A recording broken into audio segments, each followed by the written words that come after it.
Совет дәуірінде өсіп өршіген қырғыз маданиятының тарихында Қасым Тыныстанов өзгөчө орду бар. Ал улуттук тил илиминде, көркөм адабиятта, эл агартууда, саясатта өчпөз из калтырган инсан Касым Тыныстанов кыска өмүр сүргөн, бирок анын өмүрү бир жагынан тынымсыз окуп үйрөнүү, чыгармачылык түйшүк, илим изилдөө менен өтсө, бир жагынан мамлекеттик партиялык куугунтук, басым, кысым ичинде өткөн.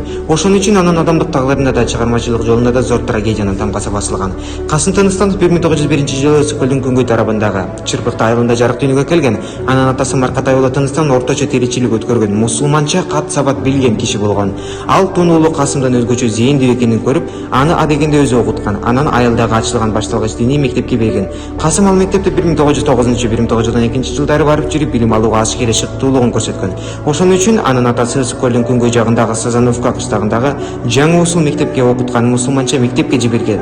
Касым анда 1913-14 жылдары окуган. Ал 1914-16 жылдары 1916 жылы айрым кыргыз уруулары орус падышачылыгына каршы куралдуу көтөрүлүш чыгарып жеңилип калган соң Кытай мамлекетине карай үркүп жөнөгөн. Ошондо Касым Тыныстанов орулаштары менен кошо чет жерге барып, падыша бийлигинин кулагандыгы тууралуу кабардануулан 1918 жылы туулган жерине кайтып келген. Касым Тыныстанов 1919-24 жылдары ошол кездеги Түркистан автономиялык советтик социалисттик республикасынын баш калаасы Ташкенттеги Казак-Кыргыз агартуу институтунда окуган. 1927 жылы окуусун бүтүп жатып ВКПнын катарына өткөн. Касым Тыныстанов эмгек жолун 1925 жылы Кыргыз автономиялык областынын туңгуч илимий педагогикалык мекемесинин жооптуу секретарлыгы кызматынан баштаган. Мындай негизги жумуштарынан тышкары Касым Тыныстанов 1925 жылы Эки ай чамалуу Эркинтөө гезитинин жана 1928-30 жылдары Жаңы маданият жолунда журналынын жооптуу редактору болуп иштеген. Ал өз учурунда жазуучу, илимпоз, коомдук ишмер катары жигердүү аракеттенип, андан акыбети кайтып, ошонун аркасы менен билимдүү улутташтарынын аркасында зор кадыр-бак тапкан. Бирок мындай беделге жеткенин анын айрым кызматташтарынын, калемдештеринин басдык сезимдерин ойготкон. Натыйжада ага саясий айыптар көп тагылган.